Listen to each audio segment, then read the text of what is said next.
November 27, 2025 Executive Council meeting. We have two regrets, Councillor Boudreau and Councillor LeBlanc.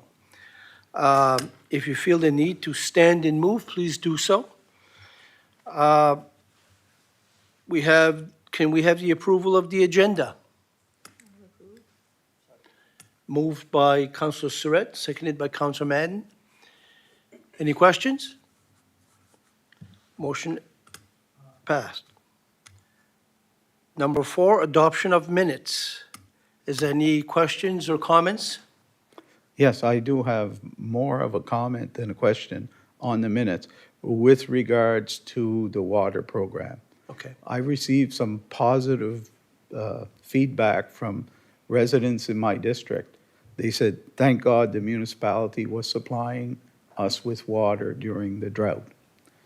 And it was nice to hear positive feedback. And I'm glad that the drinking water program has been extended.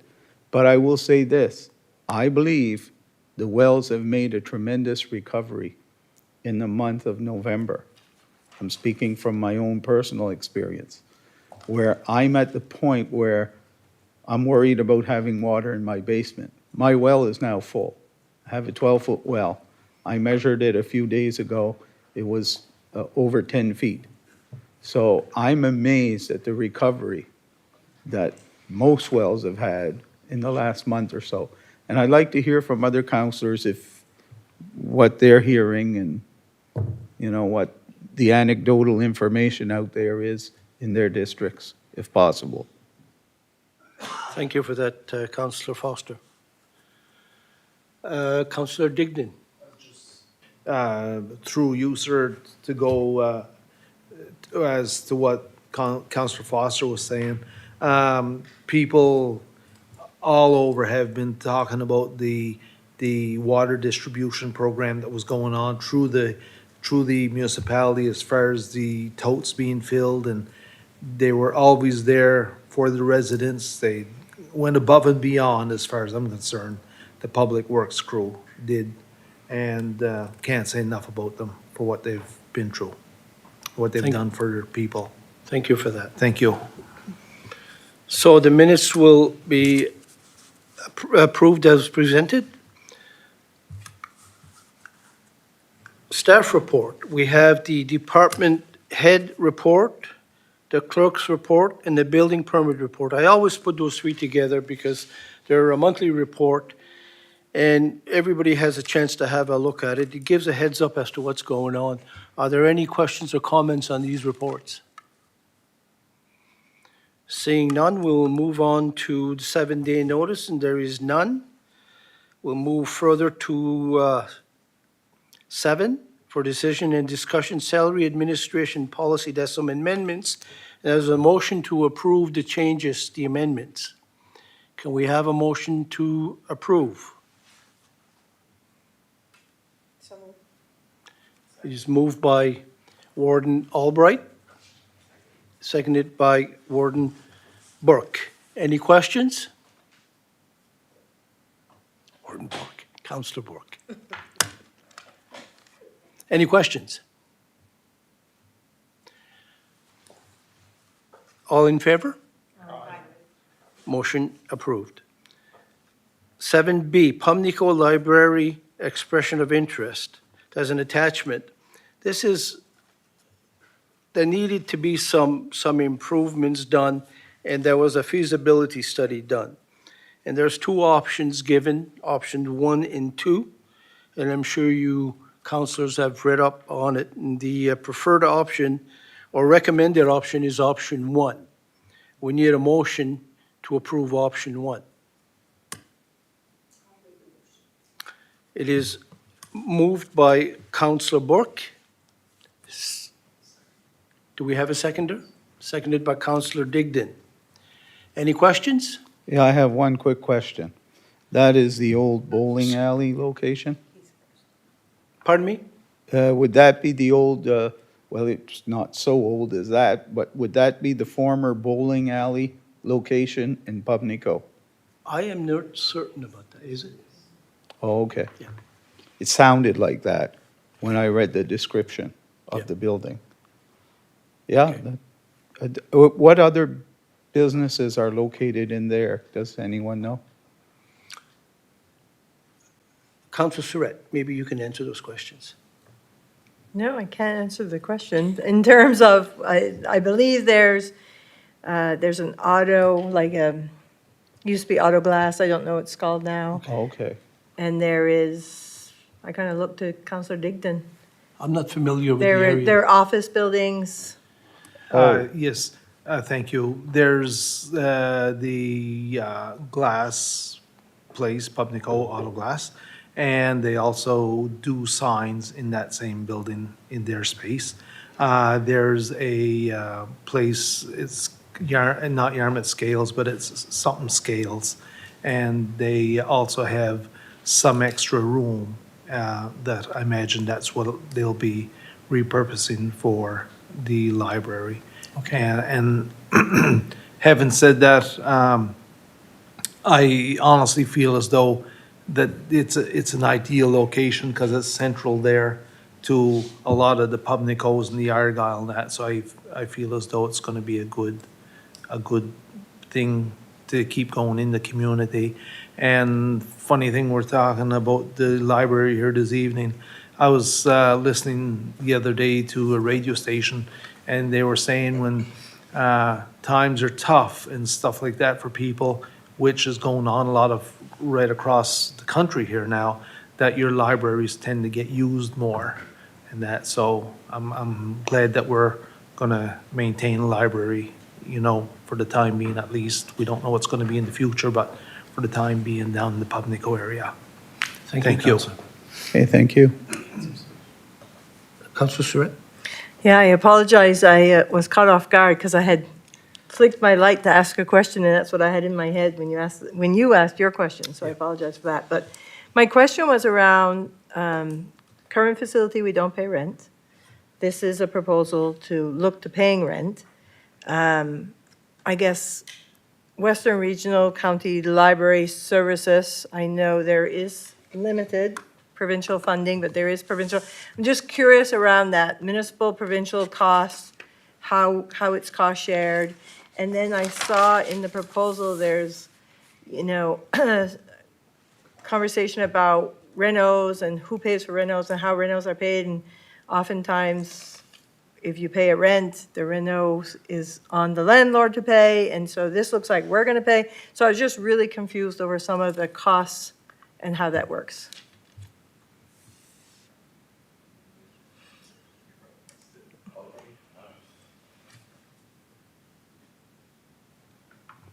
So now that myself and the director have debated who should answer this, the first part of the question is around cost allocation, and the Western Counties Regional Library is responsible for satellite libraries, which is, in this case, that's what it would be.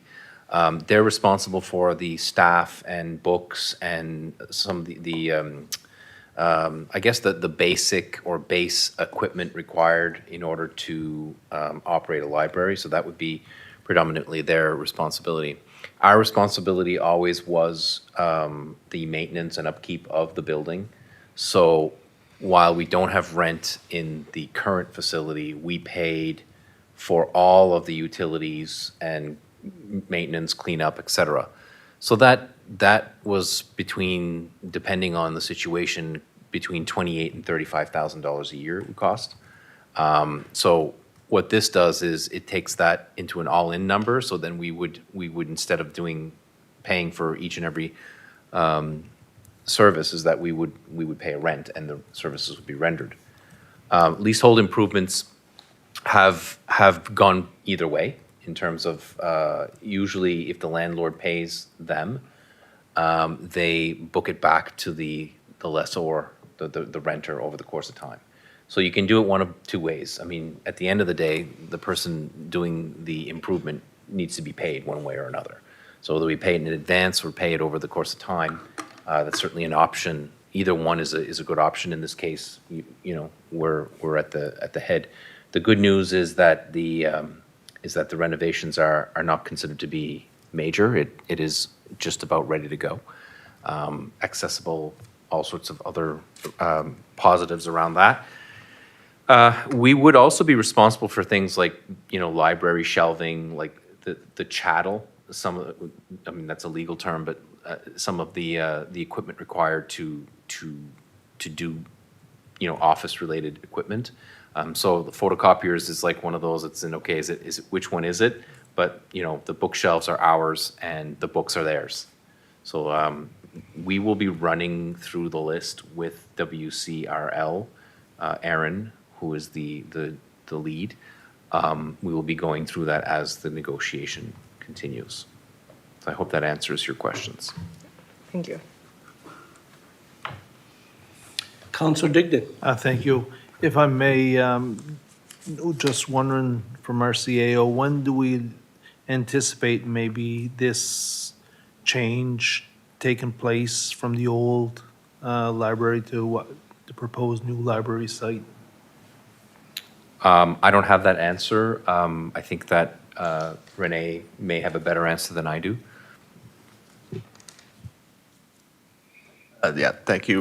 Well, the option one's location is available right away.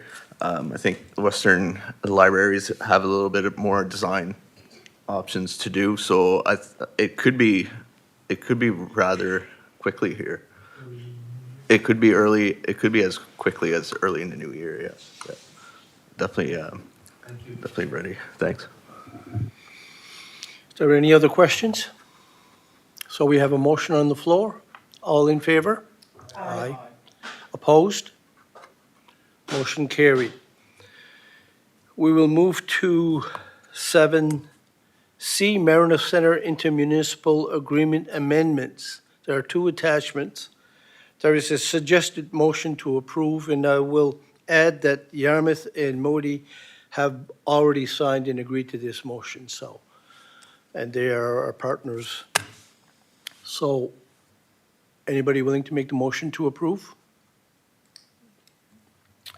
It is moved by Councillor Surratt and seconded by Councillor Madden. Any questions? Seeing none, all in favor? Aye. Opposed? Motion carried.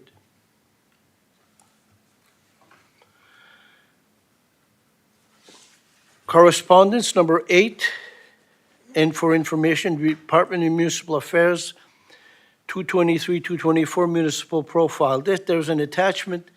This comes probably once a year. It's basically a profile, how the municipality compares to the rest of the province. There's a lot of charts, a lot of scales. It's quite interesting. Are there any questions? Councillor Foster. Don't really have any questions. They're more like in the form of comments. I read the whole report through and through. So we still have an aging population in Argyle. And the largest group in our population, I guess it's the baby boomers. And I don't know exactly what year that population runs from, 1945 to 1962 maybe? 64, 65. So myself, I'm on the very close to the tail end of the baby boomers. And I noticed that, well, obviously baby boomers are beyond their reproductive years, so they're not having a lot of babies. So that's a bit of a concern, that we don't have a lot of young people. And I'm wondering how that compares to other rural areas in Nova Scotia. I suppose it compares pretty well the same, I would guess. Because Halifax seems to be a magnet drawing away our young working people, those who are not involved in the fishery. I can only speak from personal experience, I guess. I have 2 adult sons. One works in the lobster fishery, and my other son, who does not work in the lobster fishery, who works in the construction industry, lives in Halifax. I mean, that's just the way it is. I was not really surprised to read that we're $10,000 above the provincial average in terms of household income. I think it's somewhere around 74,000 per household. I'm not surprised by that because of the fishing industry. I think that's what adds to the number, despite the fact that we have a very sizable senior population. It was nice to see that we have higher employment rate than the provincial average. So there's some good news in there. I'm curious that there was no information on immigration. I know our population seems to have bottomed out a few years ago and now seems to be increasing a little bit. But I'm wondering if we're benefiting from immigration and that sort of thing. Because there's not a lot of young kids between babies and the age of 9 or 10. Anyway, that's my 2 cents worth. If some of these questions through you, I can do my best to answer. So, in more recent correspondence with the Department of the provincial government, recently sent correspondence to CAOs regarding updated revenue and population. Not because they did a census, because the census is really the number. They're saying that our population is approximately 8,300. So that's up from, yeah, it's the biggest jump I've seen since I've been here. It's always been a decline. And I can't say that that's immigration. I can't say if it's migration. I can't say if it's, birth to, death ratios. I can't tell you that. Anecdotally, we know that there have been some migration, the new residents in our area, whether they were from Nova Scotia originally or elsewhere, I couldn't say. That it's beyond the scope of this particular report. I will say though, based on the demographics, that Nova Scotia is the highest, or the oldest of all of the provinces when it comes to demographics. And the more rural you are, the further away you are from the center, the more likely that you're even older.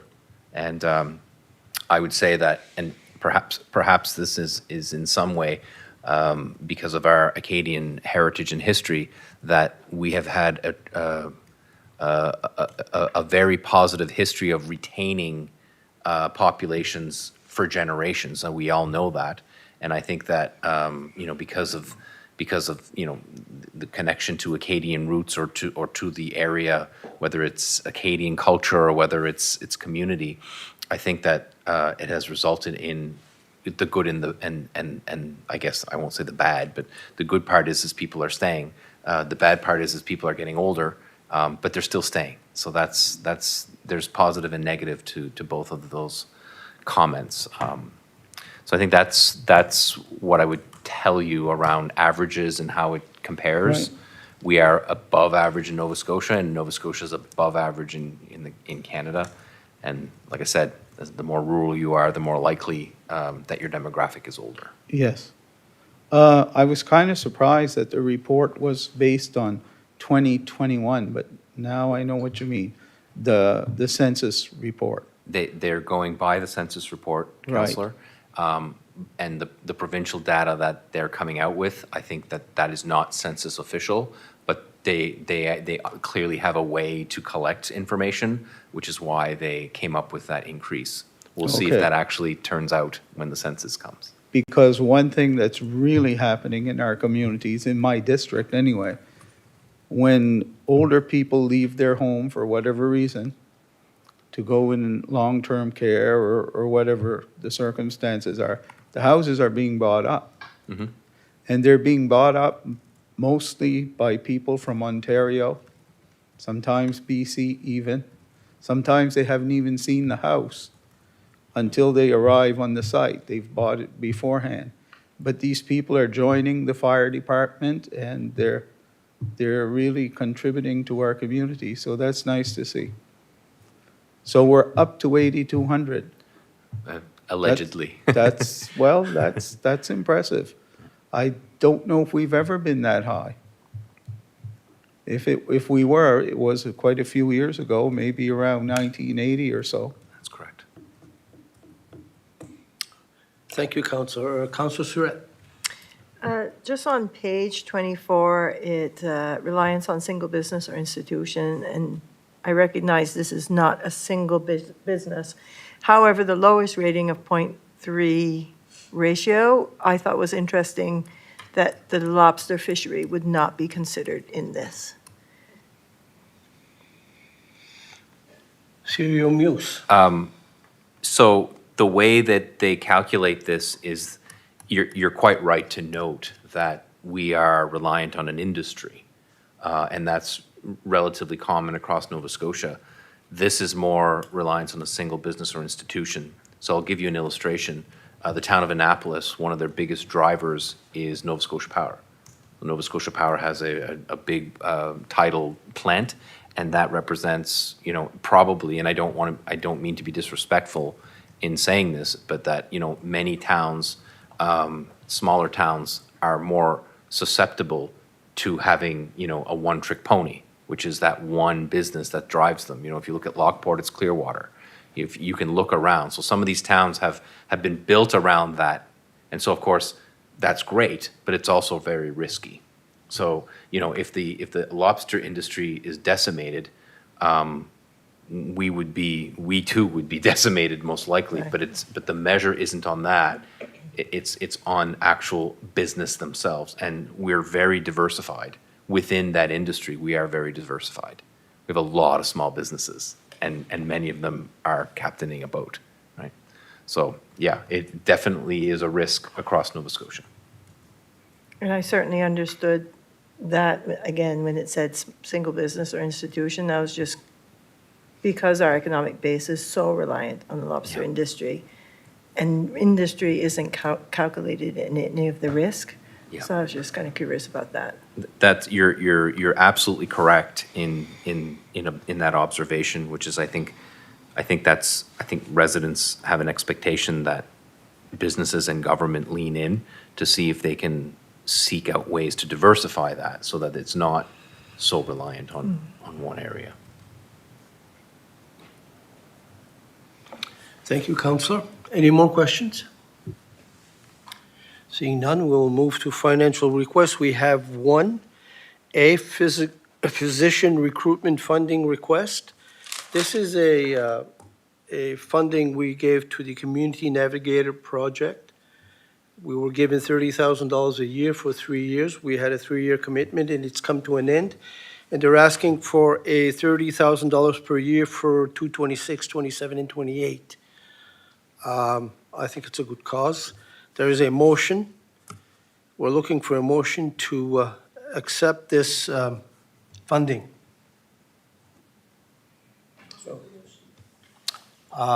Moved by Councillor Burke, seconded by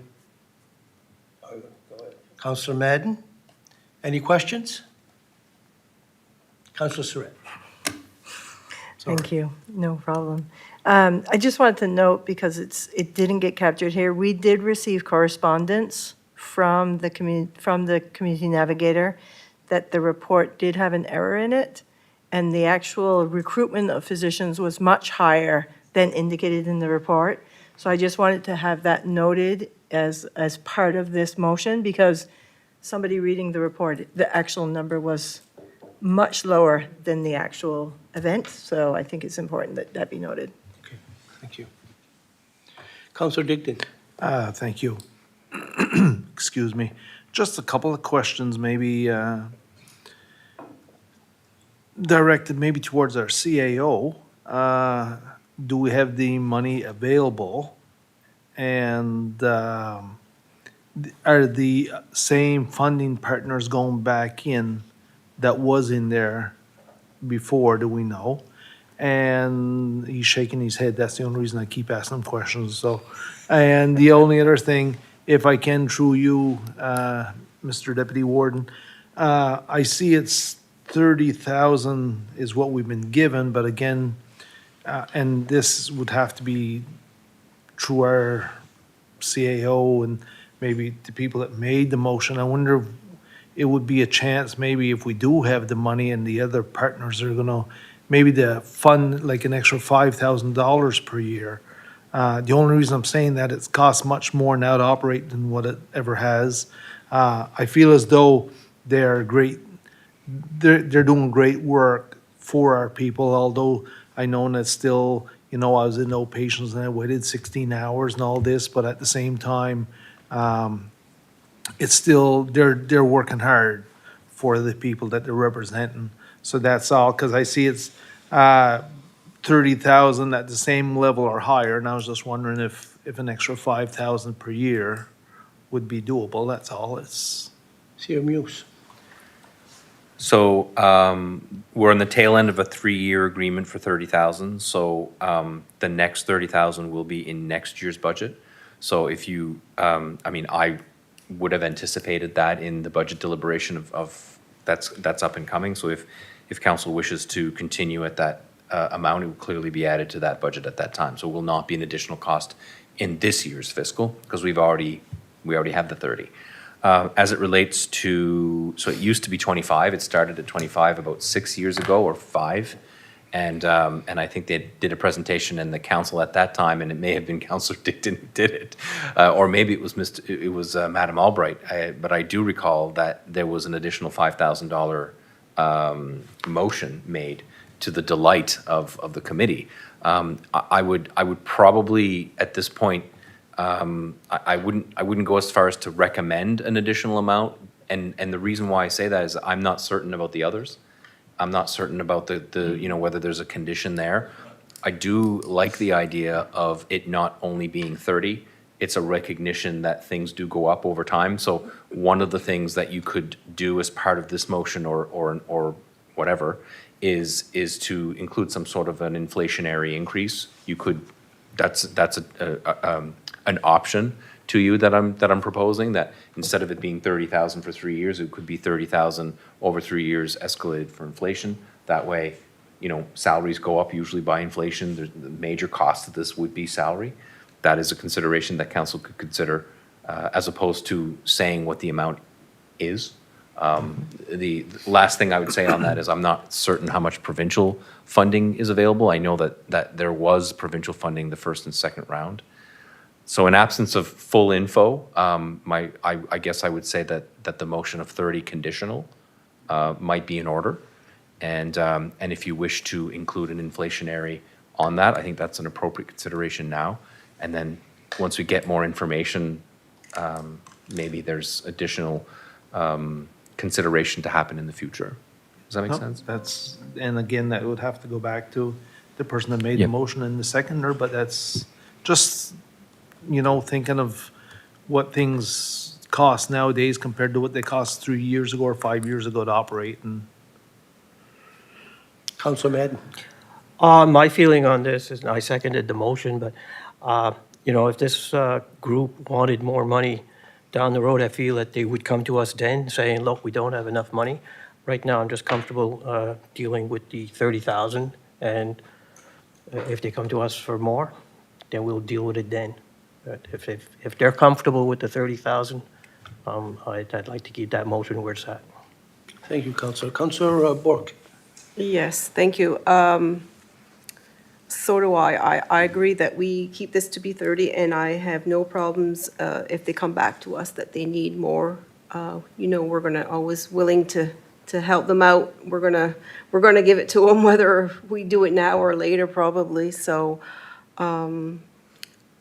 I don't know. I think we just leave it at 30. If they need more for inflation, or like you said, conditional, maybe we could put a condition that if their inflation goes up, that they need more, they can come back to us. That's my opinion. Any more questions? So it begs the question, I'm sorry, Councilor Foster. Not so much a question as a comment. I would be interested in knowing what the other municipal units that are part of this committee are doing before I would just arbitrarily give an extra 5,000. That's, there is financial pressures all around in this council. And it's not only coming from one area, it's coming from every area. Garbage collection, policing, those are the most obvious. Mariner Center. I think we got to be careful with just giving increases without much thought.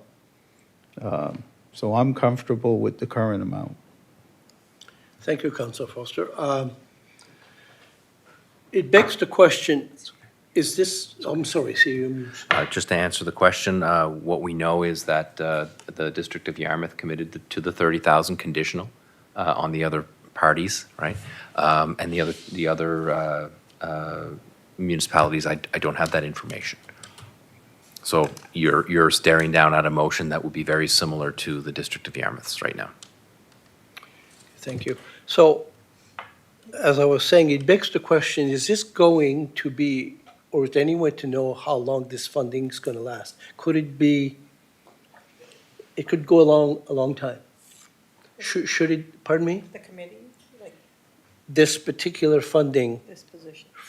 for this particular, the Navigator project, all right?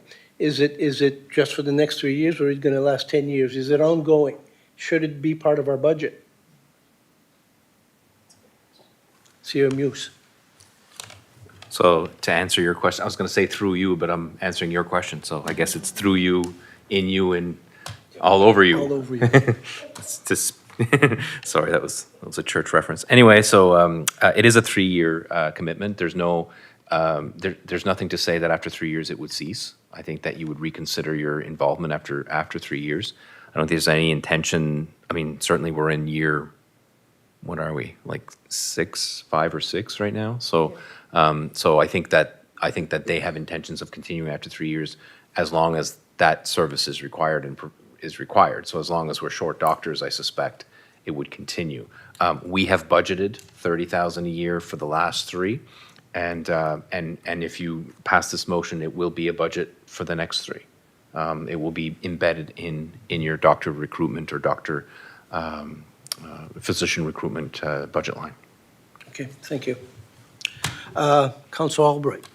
Thank you. I feel like definitely the 3 years, I can see this without a doubt continuing for 3 years, because we're still in recruitment mode. We're still in a position where lack of family doctors are a big issue in this area.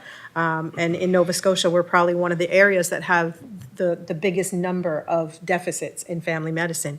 So we do have a recruiter that is hired by NSH, that she works for the Southwest area, but it's the Southwest area. It's not just Yarmouth. So that's why this position is so important, because this person recruits for us, just for Yarmouth, for Barrington, for Argyle. That's what her position does. So having been on these committees for the last couple of years, there's value in both positions, but having both of them increases our ability and our chances of recruiting and retaining more and more doctors, which we've seen huge success. So I see it lasting for at least 3 years. I don't think in 3 years we're going to completely close the gap on all people having family doctors, but I think that you'll see they would want to continue to work until that gap is closed. That's what I feel, having been on the committee. That's just. Thank you, Ward.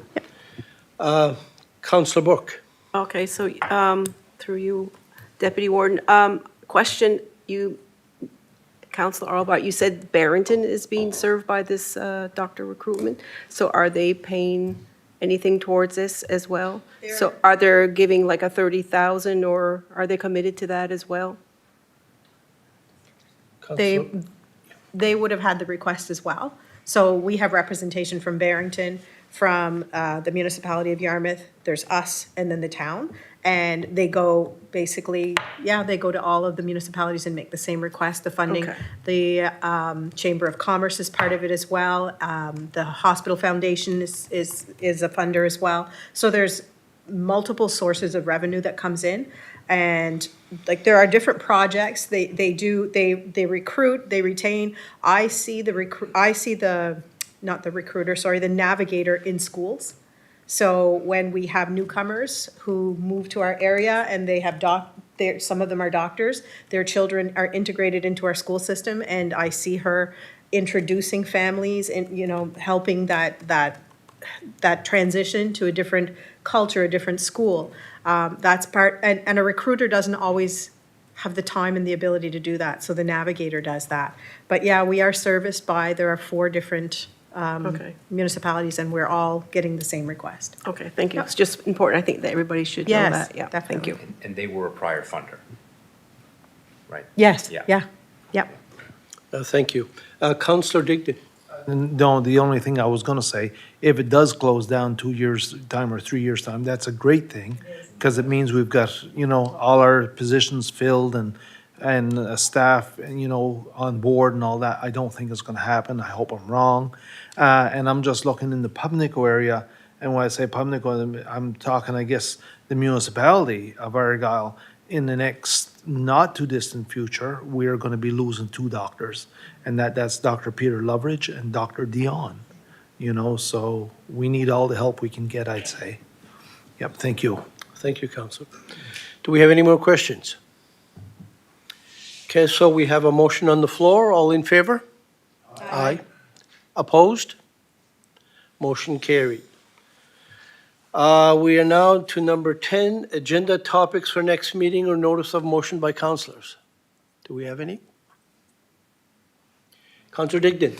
Yes, through you, sir, I'd like to bring up, I'd like to have it on the agenda maybe to discuss the property that's located at 1057 Route 335 in Middle West Pubnico, as better known in the community as the old Parish Hall. It's fallen into disrepair, and I know our CAO, him and his staff have been doing a lot of work to get things ready for this when it comes up at council. So I'd just like to see it brought up, and creates quite a bit of uncertainty, and some people are scared living next door to this building if something ever happened to it, if it ever caught fire, although there's no power hooked up to it, but at the same time, you can have fire without power hooked up to it. And it could create quite a situation. And that's, so I'd like to bring it up at the next meeting and see what we Thank can you. do. We will add that to the agenda. CAO Muse? On that issue, it is certainly added, it has been added on to the December meeting, thanks to the work of council, the elected officials in that area, and the concerns that were raised multiple times by Councillor Digdon and others, as well as the staff, our bylaw enforcement and dangerous or unsightly policy administrator. We're to the point where the owner has been contacted, and there is a recommendation that will be coming, a recommendation for demolition on that property. So for those that are living near the area, they might be pleased to hear that that is progressing. So, and that will, the owner has to be notified. There's a process that has to go through. So that has all happened. So the council will see the entire package and will be in the position to make a decision at the next meeting. Thank you. Okay, we are at 11 question period. Do we have any questions? No questions. All right, motion to go in camera.